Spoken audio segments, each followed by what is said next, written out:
Well, Candy Owens is now wanting to get in touch with Britney Spears because she was exactly today years old when she learned that Lou Taylor's husband was also a lead pastor of Calvary Chapel. So she's going after Charlie Kirk's pastor, now also going after Charlie Kirk's very own church, because according to Candy Owens, Charlie Kirk was supposedly changing and turning into a Catholic, which is not true at all. But of course, Kenny Owens has to come after Charlie's church and pastor and somehow connect Britney Spears into the mix. I mean, if you can create an entire narrative based around lies and bringing in whoever you want, including left of field, Britney Spears of all people, you are going to win some kind of crazy award because well done. And apparently, she also brings in Calvary Chapel.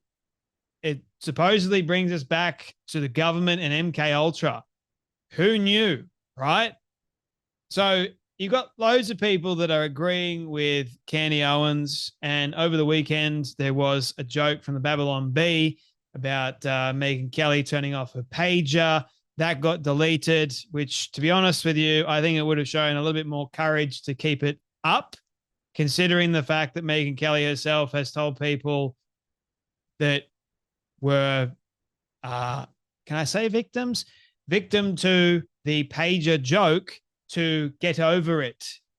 But of course, no, if it's you and you're getting joked about by the Babylon Bee, it's not good.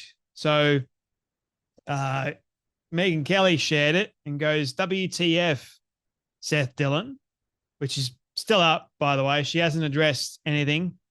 Seth Dillon addressed it, brought the joke down, addressed why he brought the joke down, because apparently it was to do with doesn't want to stoke the fires, as it were. And you've got lots of people that were latching on to this, like Benny Johnson, for example, were going, I stand with Megyn Kelly, and so many people were standing with Megyn Kelly. And I'm just going, hang on a minute. What the hell's going on here? Megyn was being a bloody hypocrite. She's having a go at a joke channel, even if the joke is distasteful. It's a joke. That's the whole point. But of course, because of the conspiratorial narrative, thanks to Candace Owens, everyone now thinks that Seth Dillon is involved in the Charlie Kirk assassination and all this crazy stuff, like the Jews control the Babylon Bee. It's a Jew-led operation. Oh, dear. So they're making a very distasteful joke. So what are we supposed to do with that? Now they're coming after the jokes too. What happened to, we don't like cancel culture. Seriously, you can put WTF about it. Maybe after that, do a laughing face and not take life so seriously. But anyway, that's just Megyn Kelly for you. How's a joke going to make life more worse for you when it's Seth Dillon and his company that are receiving death threats? How's a joke going to change your lifestyle, Megyn? Maybe that's just me. I don't know.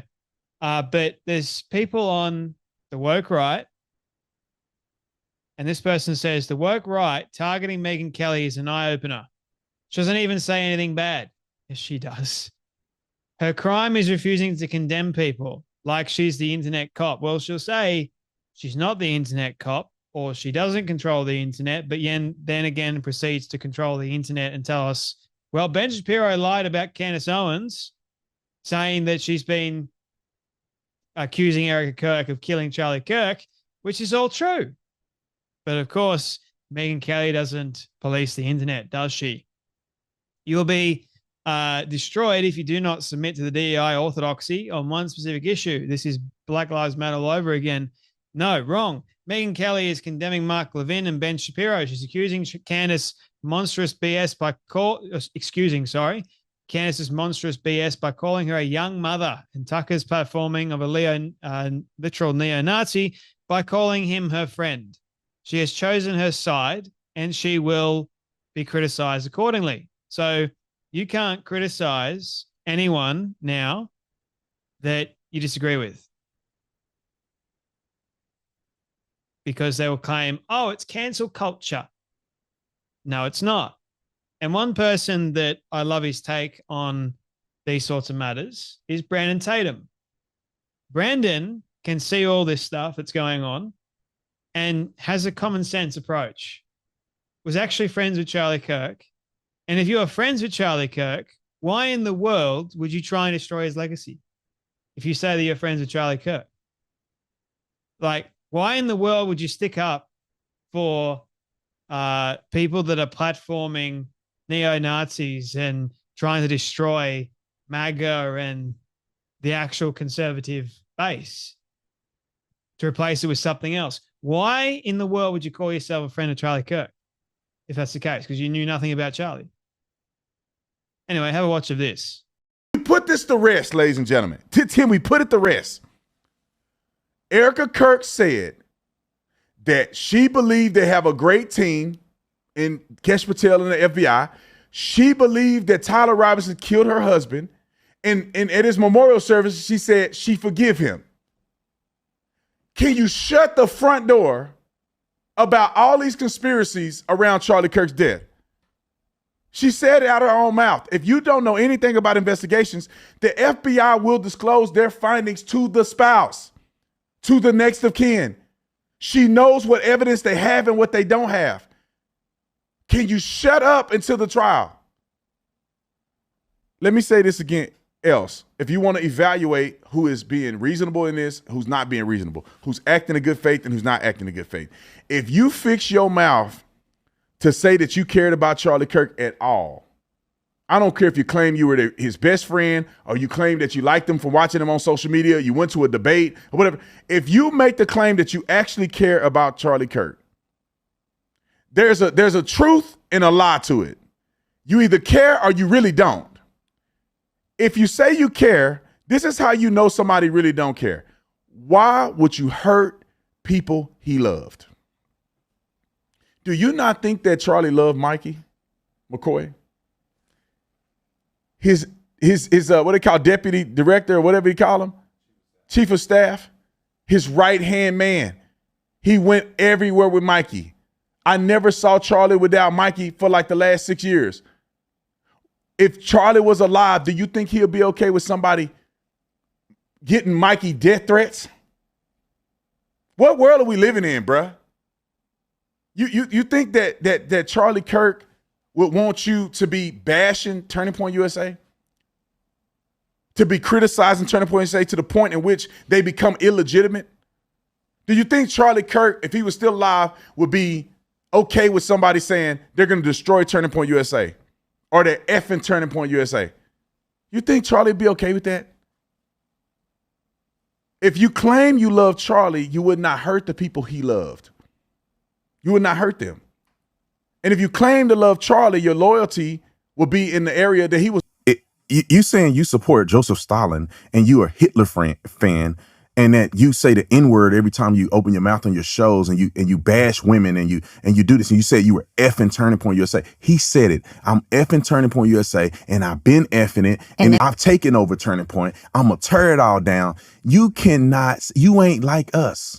We don't operate like that. Charlie don't operate like that. Why didn't Charlie interview that person? Because Charlie we don't give credence to foolery. And then you wait till he dies to interview this person. Why didn't you interview him when Charlie was alive? I wonder why. But then you bring him on to do a little, like I call it butt sniffing. Like dogs, they want to get to know each other, they sniff each other's butt. This should have been an all-out brawl. I'm telling you, Marissa, no one, I hope that anybody watching this, if you ever disrespect any of my friends to that degree and their wives after he has died, you don't even talk to me. Don't even talk to me. If I see Lil Hitler somewhere, don't talk to me. Stay in your lane, gangster. We ain't the same. You not like us. Don't come up to me and say, I want to be friends. Can I come on your podcast? It's not going to go well for you. I can't stand evil people. And the person who's gaslighting the living daylights out of us, who decide to interview, you know who I'm talking about, he's gaslighting us too, because he goes and says, "Oh, I brought him on because I wanted to." No, you gaslighting us. Well, he'll say, "Oh, well, it's my right to interview whoever I want." You're right. Correct. Yeah. Correct. It's freedom of speech. Yeah. It's your right. But should you? Should you do this? Well, you talk about morality. We talk about being a Christian. You talk about being biblical. Okay, interview whoever you want. But there is a consequence, because should you do it? Should you interview the arch nemesis of your murdered friend 2 months after he was murdered? Should you? And should we hold him accountable for doing something? Yes. That last bit. If you claim to be loyal to Charlie, therefore your loyalty be where Charlie's loyalty was. But unfortunately, loads of people are hell-bent on the conspiratorial narrative. Charlie's death shouldn't be this conspiracy theory. It shouldn't be. We shouldn't be having to make videos day in, day out about all of the crazy narratives that are circulating because of one woman's greed. That's what it comes down to.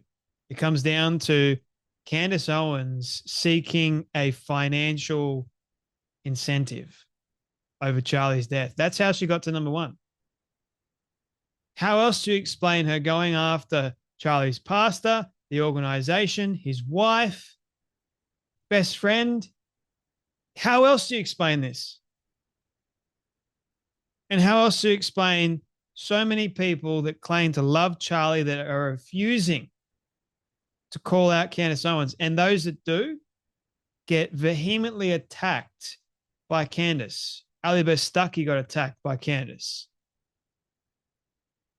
Mikey McCoy gets attacked by Candace. Rob McCoy gets attacked by Candace.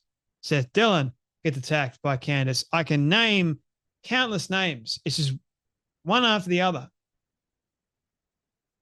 So if you claim to love Charlie, why are so many people attacking those that he loved? It's wrong. Conspiracy theories, sure, they have a place in our society, but it doesn't mean that they're good or they're healthy. You can go down these crazy rabbit holes. And Brandon Tatum, he was a cop, man. I think he works in facts. I think he works in logic, more so in these crazy conspiratorial narratives. And that's another reason why I enjoy his stuff.